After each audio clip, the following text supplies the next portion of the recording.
Hi everybody, Leah here with your 2022 card reading for the year. 2021 was the year of change, and certainly we did see a lot happening in our world and our personal lives throughout the year. So 2022 is the year of choosing happiness. This is when you take everything that you learnt in 2021 and you put it into practice. But it does not feel like something that's taking a lot of your energy and effort.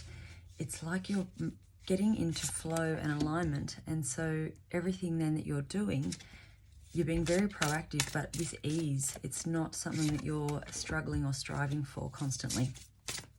So it is a much better energy to be in. So always,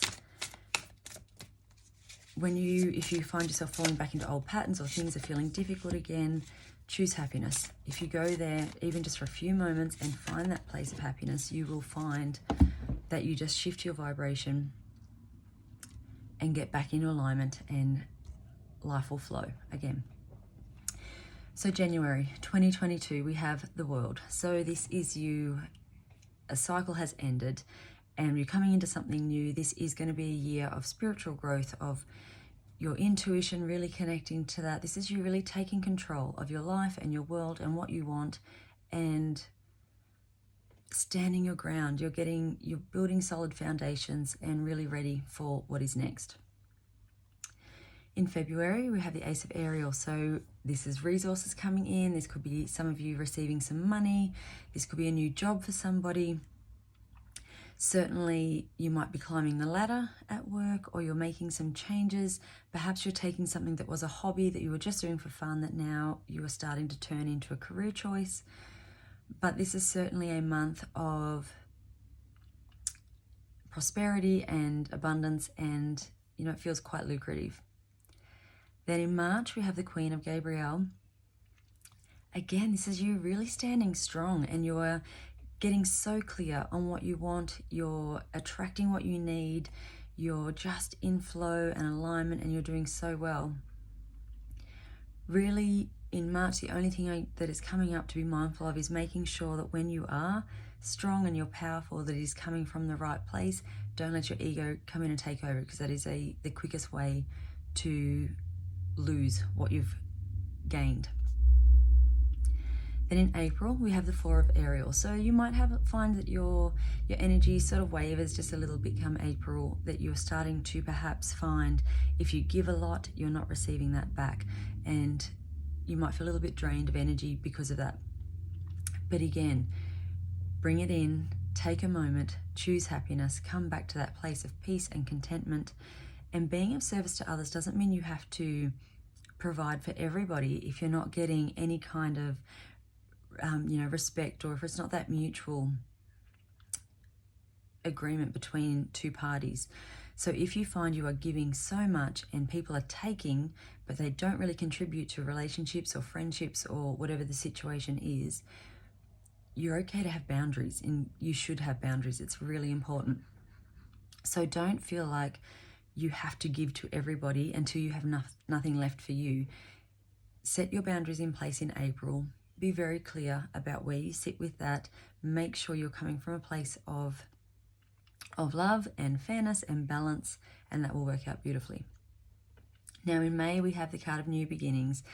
So I think there will be something in April that is going to kind of make you just reassess. You're doing so well, and it's like, oh, I didn't actually, factor in this person or this situation or this way of being. And so I feel like in April you do that. So then in May, you start a new way of being again. It's just a new refined way of being. This is you being very compassionate and understanding, but I feel like you've got some firm boundaries in place as you go into the second third of the year. So really in May, I think you're going to be finding your soul purpose a bit. You're going to be discovering a little bit more about why you're here and what you want to achieve. Now in June, we have the Nine of Ariel. This is dreams coming true. So this is going to be a really fantastic year. It's just so much happening, and most of it's good, which, after the last few years is so needed. It looks like you're working really hard, but in a good way. It's in that flow and alignment, and you're loving life. You're noticing the things that you're grateful for.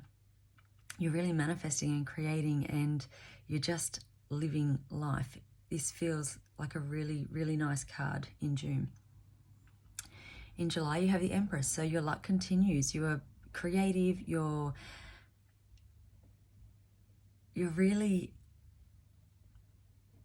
taking your dreams and you're turning those into a reality, which I feel like you've probably been working towards this for so many years that you've probably started to question as to whether that was ever going to come to fruition. But it really looks like this year it will, because it's like you've planted the seeds, you've been working hard leading up to this moment, and then it all starts to fall into place and come together. For anyone who's looking at having babies, this could be a good month for getting pregnant in July. And in August, we have the Six of Michael. So again, there can be a little bit of a hiccup here. However, it's a hiccup that's easily resolved, that you get through well, and you come out the other side of it fairly unscathed. So it's certainly, if anything starts to set you, feels like you're going off track in August, again, stop, take that time out, choose happiness, find what you're grateful for, do all the things you know to do, and you'll turn it around really quickly. Now, for some of you, you may have a move in August. You might decide you're going to change jobs. You might be moving house. For some of you, this could be a much bigger move, moving town and new everything. Then in September, we have Five of Gabriel. Again, another little challenge, but I don't think it's anything too major, and you will figure it out. So if you have moved in August, perhaps this is just the settling into the new place and those little hiccups along the way. For others of you, it just feels a little bit like this could involve another person, someone else that enjoys the drama, who likes to create a little bit of upset. So it could be, at work, that someone's just saying little things to kind of, get you into trouble. But I really feel like if you come back to this solid foundation that you have in place, you know who you are, you know your worth, you know your value. So just bring yourself back into that place, and you'll deal with this really, really quickly and easily. If there are people in your life who just bring drama because they love it and it's fun and enjoyable for them, that's not who you are. So just take a step back from that and go, actually, I don't need that in my life. My life's really good. So I'm too busy focusing on all the good things I have to worry about that little bit of drama. Now in October, you have a decision to make. So for some of you, there will be something from the past that you're being asked to let go of once and for all. And when you do, you're just going to feel that freedom. You are going to just feel like this big burden has been released and you're ready to go. For others of you, I think in October, you are again like falling back into those sort of old habits and fears, and you're recognizing that though, and going, actually, I don't want to do this anymore. I know how to get out of this. I choose happiness. I choose joy. I focus on gratitude, and you're going to do that and turn it around. For others of you, I feel like this could be a bit of a health move. So for some of you, perhaps you get some kind of health news, and I don't think this is anything too major. It's just a little warning sign that some things need to change. So in October, some of you might find yourselves quitting smoking. You might find yourselves going on a health kick. You might be changing the way you eat. You might be changing your friendship groups if all of that negativity and drama is starting to really weigh you down. But this feels like a good move. This decision isn't a hard one to make. It's one you have to make for your own well-being.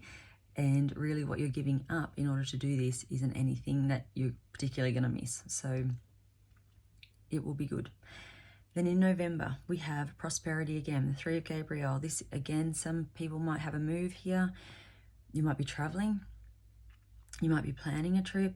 You might be just looking to the future and going, what do I want to do now? What's next? What am I going to do for next year? And so planning, really working out timelines, it looks like, and really this feels like long-term goals to me. So you're looking, so what am I going to achieve in the next 12 months, 5 years, 10 years? And this is something this is going to play out, I think, for the next several years to come. So November is really important for your planning. And then in December, you have the Queen of Michael. So you're really coming into your own here at the end of the year. You've had a good year.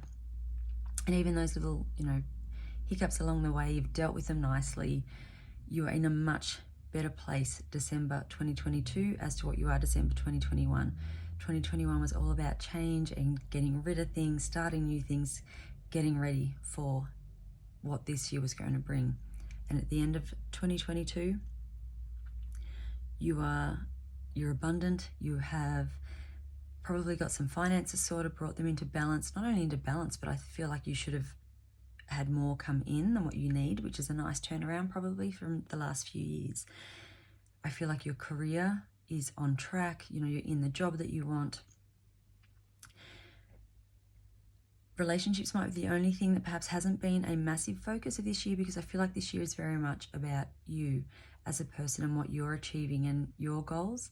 So whatever that is for you, it's like you've just come into your own and brought everything into place, and you're sitting in this really good place at the end of 2022, ready for what comes next. So I hope that helps. I hope you have a fantastic year. Bottom of the deck is the Strength card. So always remember how strong you are. Be confident in yourself. Just be mindful of that ego coming in and taking over. It is one thing to be very confident, it's another thing for your ego to be running that show. So be really just sure in yourself that every decision you make, and when you are being strong and powerful, that it's coming from a really good place and you can't go wrong. So have a fantastic 2022. See you later.